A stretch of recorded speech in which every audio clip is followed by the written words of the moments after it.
can take it away. I appreciate it, Ross. Well, first of all, this is Paul Journey Week for us, and so we're excited about everything that's going on in our building and on campus and throughout our athletic department when it concerns Paul Journey. Kind of a daily focus each and every day, and we're going to have a big Paul Journey appreciation dinner on Thursday night, and our 3 football players that are going into the Hall of Fame this week will be there: Dwayne Allen, Daquan, and Jacoby Ford.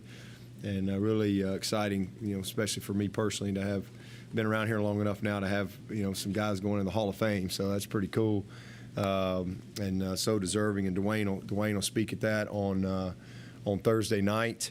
So our Paul Journey program it's the model program, student athlete development and player relations program in the country. And lots of people are trying to model that, and it's something we've been doing for 13 plus years here with Jeff Davis, and as the architect, and really started it when I got the job as an interim. I went and got him and next door and said, hey, here's kind of my vision, and man, we've been going ever since, and man, he's done an amazing job. The pillars are striped and see you in life in 5th quarter, and then what we call overtime. And striped is all about personal growth. Our see you in life is about life skills and all of our community service that we participate in. 5th quarter is about our career and professional development. You hear about our micro internships and all those things, and service trips abroad. And then overtime is about our former player engagement and their development, after they're gone from here. And bottom line, Paul Journey is, you hear this, people say all the time that, we're trying to get them ready for life after football, and that is not the case. Life is happening right now during football. And so it's about preparing them for right now and equipping them. And so, it's a unbelievable program, something we're very, very proud of. We're trying to endow. I think we've raised about $6 million. I think we need $11 million to get it fully endowed. So a wonderful program. And again, this whole week is something that we highlight. And you look, all of the Paul Journey. I think we've had 109 Paul Journey ambassadors that have come through this program. Several of them are captains for their NFL team now. So a lot of good things, and we'll highlight those all throughout the week on social media as well. So hopefully y'all will see that, and it'll be a fun week. But as far as this game, I mean, this is what a top 10 game should look like. You got 2 really talented teams, very, very experienced football team that we're getting ready to play in NC State. Just both sides. Again, similar to last week as far as just veteran leadership. They got a bunch of guys that have played a lot of ball, been very successful. They're a really good football team, very well coached. Dave's done an amazing job, putting this group together. Some of them seem like they've been there forever. They've gotten Peyton back, Wilson back on defense, and he is one of the best players in the country to go right along with what was already a great defense. So I think he's outstanding. But, you look at their offense, I mean, they're complete. They got a really good offensive line that's played a lot of football, one of the best quarterbacks in the country. I mean, Leary is special. I mean, he's a pro. This league this year is unbelievable when it comes to quarterbacks. I mean, truly is. And it seems like we play every one of them. But there's a lot of guys that fans of the ACC need to enjoy watching, because you got a lot of guys that are going to be playing on Sunday coming out of this league, and Leary's one of them. He is a great football player, really understands the game. They've got 2 hard-nosed downhill backs that flat out can tote the rock in 0, and 3 excellent receivers. 88, 5, 15, 11. I mean, they've all made plays. 5 is their guy, as far as a guy they're gonna script into all their touches, whether it be handing him the ball, screening the ball. He's even thrown the ball a few times. So he's a really good football player, very savvy, a big RPO guy. They're physical in the run game. Going to run a lot of counter, a lot of stretch, and then they're going to take a million shots and they're going to push the ball down the field. So big challenge from an offensive standpoint, getting ready for them, and then defensively, they're complete. I mean, they're complete. They've got, really good players at all three levels. They're very confident in their scheme and what they do. They understand their scheme very well, and they put their players in position to be successful. But very physical. These three linebackers are outstanding. I mean, 32 and 1 are all conference guys. And again, now you throw 11 back out on the field who unfortunately couldn't play last year. He's a special player, very aggressive as far as how they fit the backers in their scheme. They always got 4 or 5 guys coming from somewhere, and then very disciplined on the back end. So not giving up a lot of points, stingy group just like they were last year, and an aggressive group. Dangerous in the return game as well. So again, a complete team and a top 10 matchup. This is going to be a lot of fun. We're excited about being at home. Excited about having an awesome crowd. Hopefully everybody will get there early and be loud. And we'll have no idea what the weather's going to be like. Sounds like it's going to be wet and all that, but it'll be wet for both sides. So we'll have to find a way. That's what it's all about. Every week in college football is a season of its own, and that's just kind of how you have to look at it. And you just put everything you got into that season, and then if you wake up on Sunday, you go again, and until there's no more games left, and then you see how it all played out. But a great opportunity for us. They're just like last week. We want the same thing. I think the only undefeated teams left in our league I think we're all in the same division. I think that's right.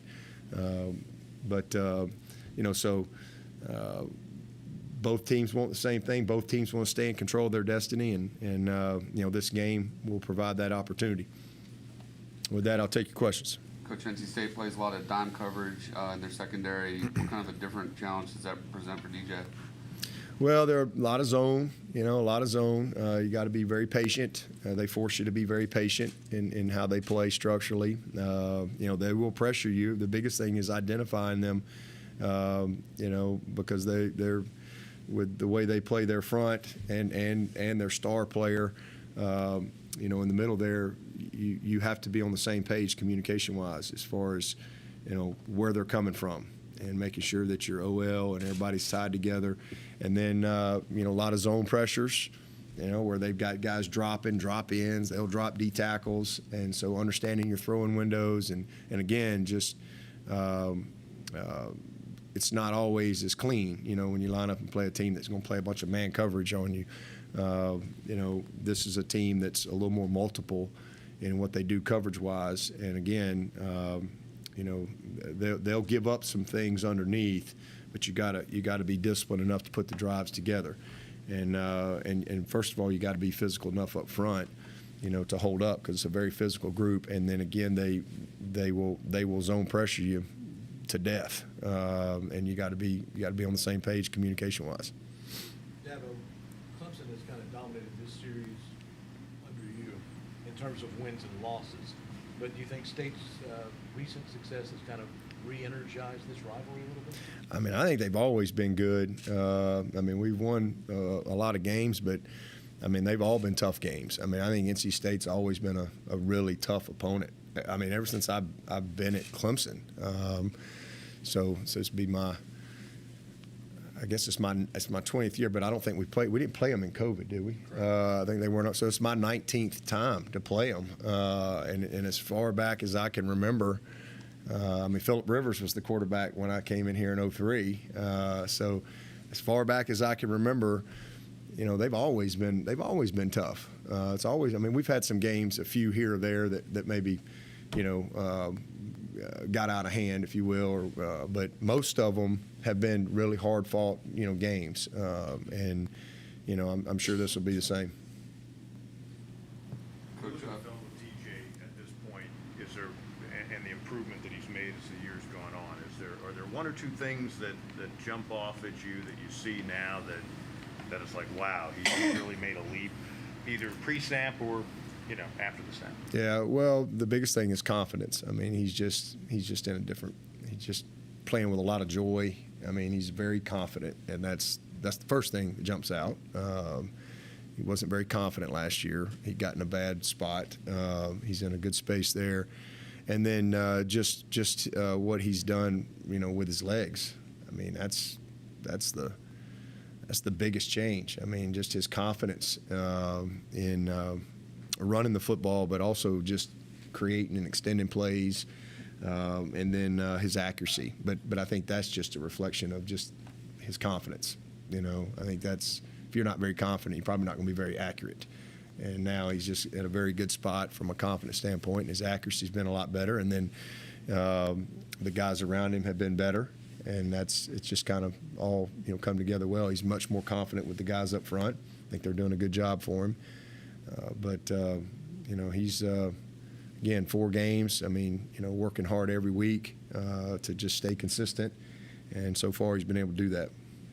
Coach, you have to have a short memory at corner. We spoke with Nate Wiggins yesterday. It seemed like he's as confident as ever in his abilities. You feel like those corners have really put the last game behind them? Well, yeah. I mean, you have to. I mean, that's what a windshield mentality is all about, right? You can't worry about what happened last week, good or bad. You don't get to carry any points over, and you don't carry any bad plays over either, unless you let it carry over.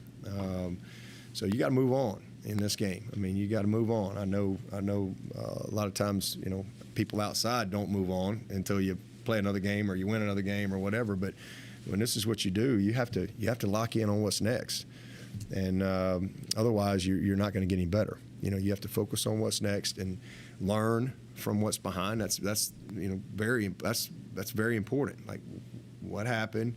Let's take ownership of it. Let's learn from it. Let's grow from it, and then let's go apply those lessons. So that's what getting better is all about. And it was a rough night, not just for him, for that whole position. So we've got to be much better for sure, and hopefully these guys will have a little more sense of urgency and be a little more detailed and take a little more ownership of what they got to do to make sure they're ready to execute and to play the technique and the fundamentals that it takes to be successful. I was going to ask if Malcolm, Sheridan, and Lakuba, if they'll play. I don't know anything at this point. We're hopeful on all those guys. So we'll just see where they are as we go through the week. How much of the problems with the corners this past Saturday were a matter of strictly just not turning their heads? Say that again. I'm sorry. How much of the problems stem from them just not turning their heads around? Because there's a lot of contact. But Yeah. We did not play the ball well at all, and we didn't play our technique well. I mean, you have one situation, you got to press bail, and you're on top all the time, and then all of a sudden we're staring in the backfield and the guy runs right behind us, and that should never happen. It's a basic technique, but again, we've got to do a better job of coaching it and teaching it. We've got a couple young guys that can really play that we've got to, they're going to get better, and they're going to get better in a hurry, and we'll look back here and down the road, these will be great all-conference type players as they get into the meat of their careers here, and they'll be like, well, they got baptized a little bit as freshmen, but that's just part of it, So we've got to do a better job of teaching them, and they've got to play the ball better. They got to track the ball better. There's a lot of things we got to do better there, but it starts with us as coaches. Coach, it's kind of been an epidemic across the country with kickers missing very makeable kicks, costing their teams games. Guy like BT Potter just keeps his head down. He's 7 for 7. How much easier does he make your life when it's 3rd or 4th and 4, and it's a 52-yard field goal to tie the game? Yeah, I mean he's a great one. I mean I haven't seen all the kickers. I think he's the best kicker, but I haven't seen them all. But I just know what I see in practice every day, and I mean he's just amazing. He's a complete guy. I mean he can really do it all. He's a great leader too. He's one of the better leaders we've had in here. I mean he's just a committed kid. Came back, for this extra year. This is kind of his COVID year, if you will. He certainly could have, I think, been drafted or certainly be on a team right now. But he really wanted to come back. He had some more goals he wanted to achieve as a kicker. I think he wanted to better position himself for the next level, and so he's taken full advantage of it. But man, we're very, very confident in him. He's done an excellent job, and so has Florenzo. We got a new snapper, new holder, and Flo and Drew have been awesome as well. Do you alter anything schedule-wise this week, kind of looking ahead to Saturday and weather-wise, trying to plan, or do you just go about keep doing things the way you normally do it? No, we just normal week, just go about what we need to do, and I mean, you know, if there's something going on, other people worry about that. We gonna get our team ready to play. Coach, you mentioned number 5 there, Thomas. They lost maybe their best receiver from last year, Yep. but Thomas had a really good game against you last year as well. He's a great player. He's tough. He is a true football player. Does a lot of things. Great returner. Again, just great with the ball in his hands. Makes tough, competitive, contested catches. You know, over the middle. You know, a lot of RPO stuff, and they'll run him in behind the backers and slants and things. And you know, he makes catches downfield. I mean, really, there's really not anything you can't do. Yeah, again, he can throw the ball, but he's a reverse guy. He's a screen guy. I mean, he does it all, and really, really good football player, for sure. One of the better players in this league. Dabo, this is a little off topic, but on the recruiting trail, you guys have had a lot of success in and against Alabama. Just what is that dynamic like for you, recruiting against your alma mater? I mean, I don't. They're no different than anybody else. I mean, you know, we recruit against whoever. It doesn't matter where I went to school. I mean, that's, you know, Alabama's, you know, they're going to sign the best players every year. I mean, that's just, they've always done that, and we try to sign the best players every year as well. And you know, so when that's your philosophy, you know, you're gonna, and you know, we sign a lot of the best players. They sign a lot of the best players. So as a result, you end up recruiting against each other a lot. But you know, got a lot of respect for Coach Saban. I mean, he does an amazing job. You know, it's not surprising that we get on a lot of the same kids. So I think we're looking for a lot of the same things. But as far as just from a personal standpoint, it's you know, been doing it a long time. You know, so I don't even think about it. Do you plan on working more with wet balls this week? Yeah, we'll definitely, you know, have some wet ball drills, you know, quarterbacks, running backs, snappers, punt catchers, you name it. You know, we'll deal with punters, everybody that handles the ball. We'll have to make sure we got some good work on that this week. And we do that, you know, a good bit, you know, throughout the year, but be a big emphasis this week. And with the ball being so wet, do you maybe potentially plan on giving more touches to your running backs this week? Well, I mean, you know, it depends on if it's 50-mile-an-hour wind or something. DJ's got a good arm, but I don't know how good. I don't know if it's that good. So I don't know if anybody's going to set any passing records if you get a situation like that. So you got to find a way. You know, you got to find a way to win the game, regardless of what the elements are. You know, so if it's run it 70 times or throw it 70 times, you just try to find a way each and every week. And as I said earlier, then you get ready for the next one. Has anyone joked about building a wind tunnel here in the building this week? No, not that I've heard of. Coach, you mentioned it, 4 different teams in the Atlantic Division undefeated. A lot of people talked about your non-conference schedule and, you know, Notre Dame having a rough season, but this Atlantic Division, what Syracuse is doing, Florida State bouncing back, it's one of the toughest divisions in the country, isn't it? Absolutely. I mean, yeah, I don't know why people talk about our non-conference. I mean, we're playing, you know, we've played 10 Power Fives forever around here. You know, we've played some of the best for a long time, for as long as I can remember. And you know, if somebody's not having a good year, I mean, you can't do anything about it. I mean, you're playing Notre Dame, you're playing South Carolina. You got Notre Dame is Notre Dame, South Carolina is, you know, in the SEC, an SEC opponent. So in a rivalry game. So I mean,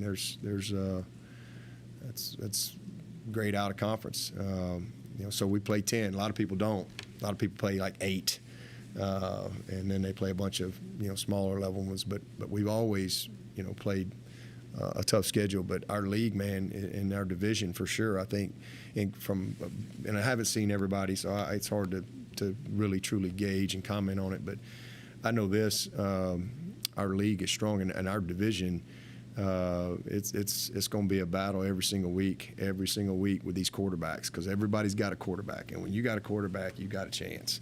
There's no doubt about it. And this is I'm telling you, a bunch of guys that'll have a chance to play this game for quite a while in our league. So it's exciting. I mean, it really is. And again, you're going to see one of them this week. This kid can really play. Dabo, sometimes when a secondary is struggling, a pass rush can be its best friend. What can you guys be doing to generate more pressure up front? Yeah, we've generated some pressure. We just some guys we've seen a lot of quick game this year. Guys getting the ball out quick, a lot of screens. But then this past week, just ball came out quick on some press man, and we just did a poor job playing technique. But we got to finish on some too. We had 3 sacks, and we should have had literally at least 2 more where we got him, and we got to finish. Did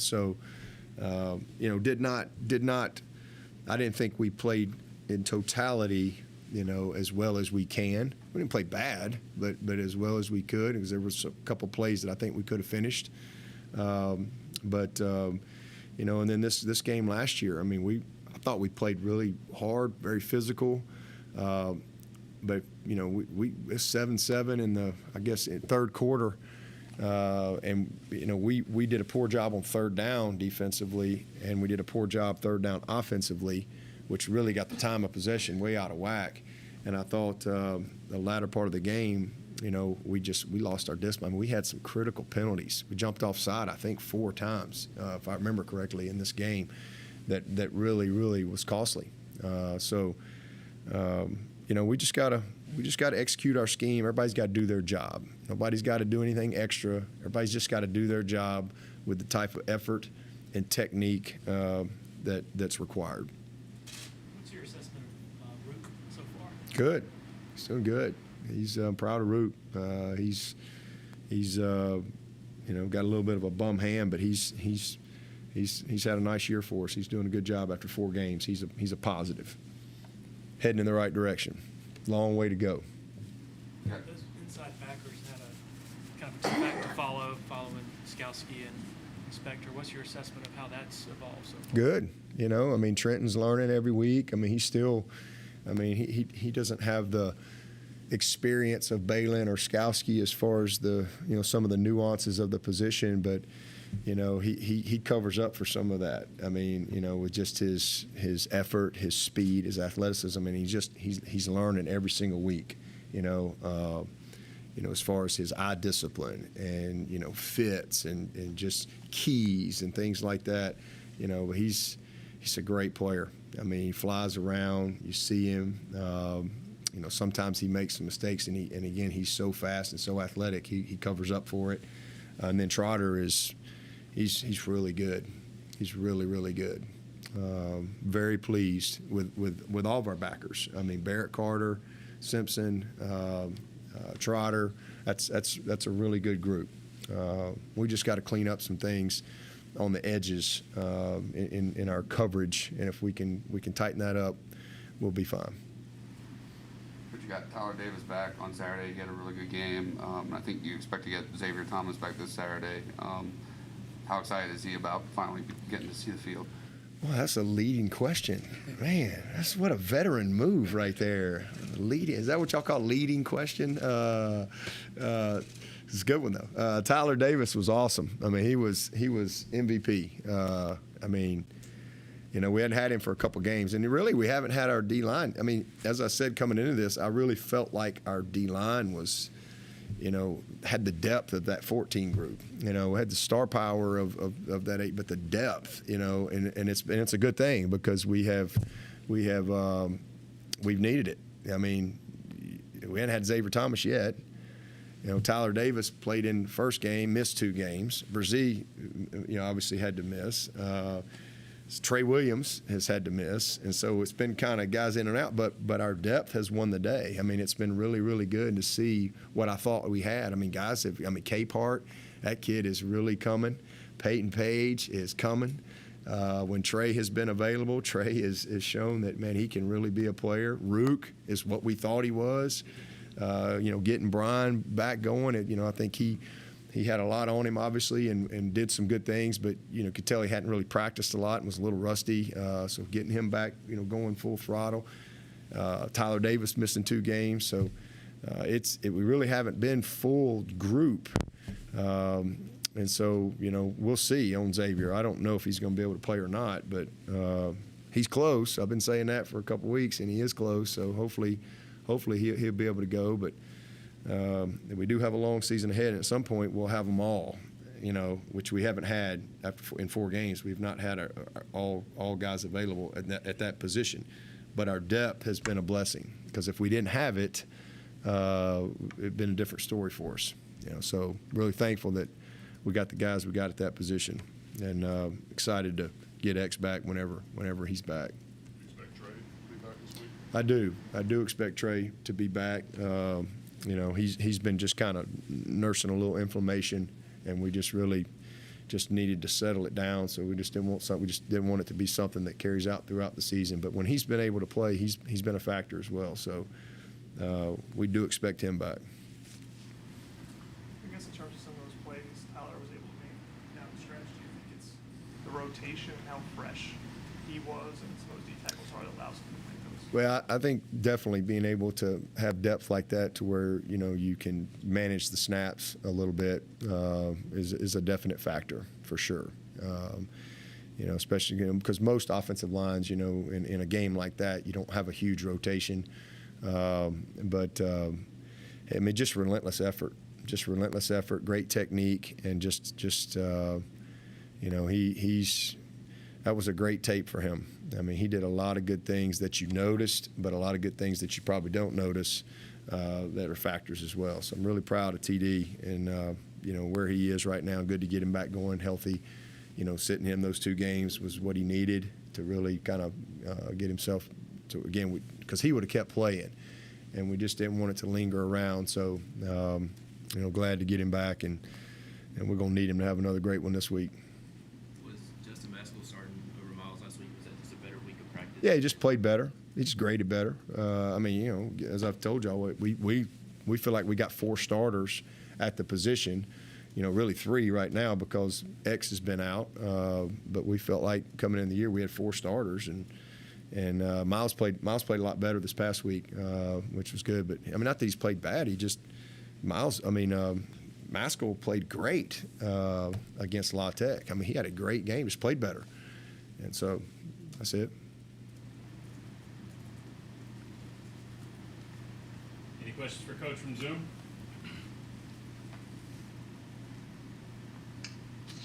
Hey, Dabo, this is Anna Adams. Barrett Carter seemed to draw the slot a lot, I guess, with some of the injuries on Saturday. Just how did it seem like he performed really well in coverage? Barrett's been one of our best players. 4 games, one of the most consistent players on the field. Really, really proud of him. He's been really good.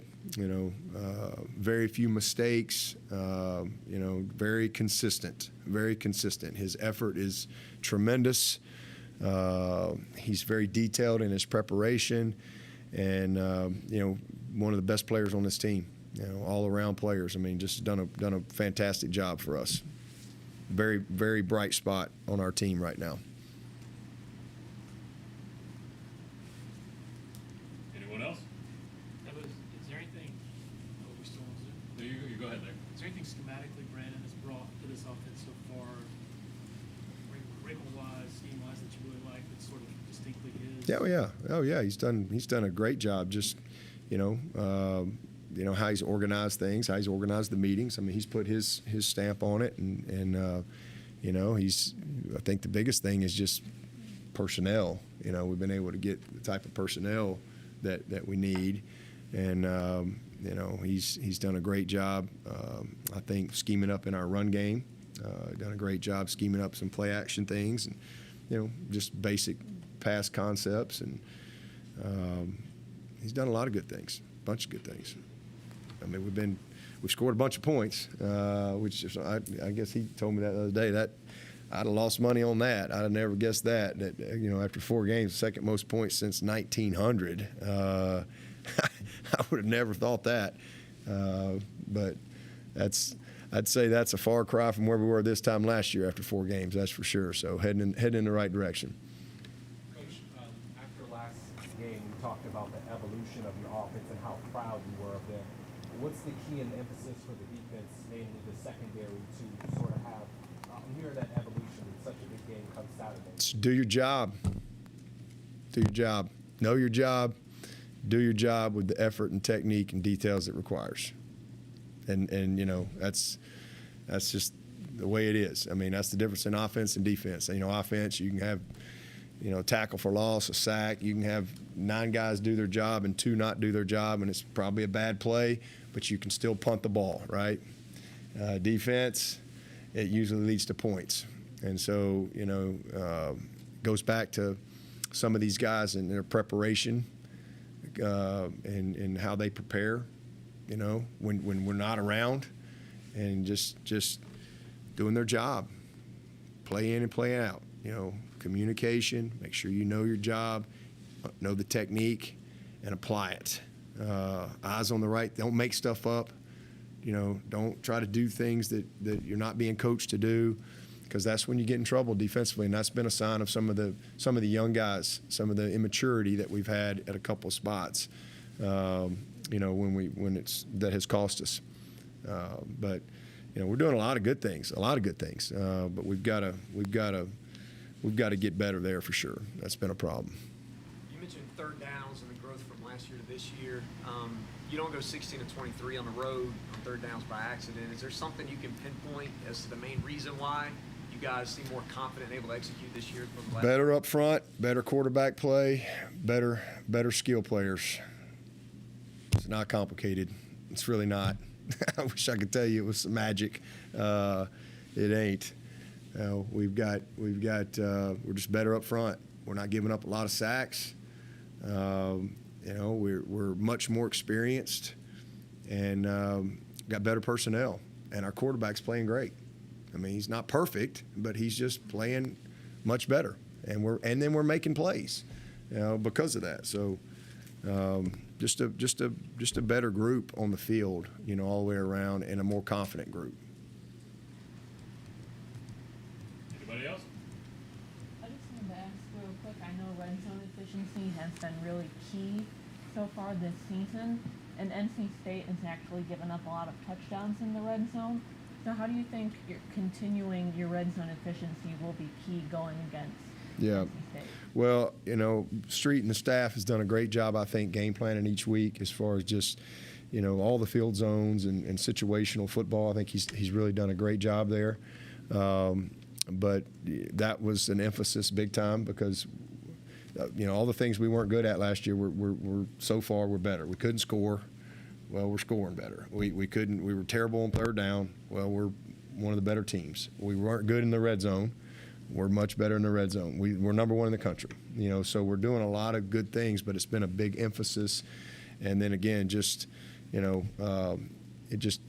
being more confident in all those areas. So it will be key. I mean, some of those things. I mean, they hadn't had many people probably get in the red zone. First of all, I don't know how many teams have got down there. So I'm not sure. You can find out how many times the offenses have got down there. So only 5. Well, there you go. So we probably need a bigger sample size before we probably criticize them. Maybe they're not ranked as high in the red zone, but again, if you've only had 5 trips down there and maybe they scored on 3 of them, you're probably not ranked very high or something. 4. There you go. But they probably need a bigger sample size. But we it'll be a factor for sure in a game games like this. I mean, it's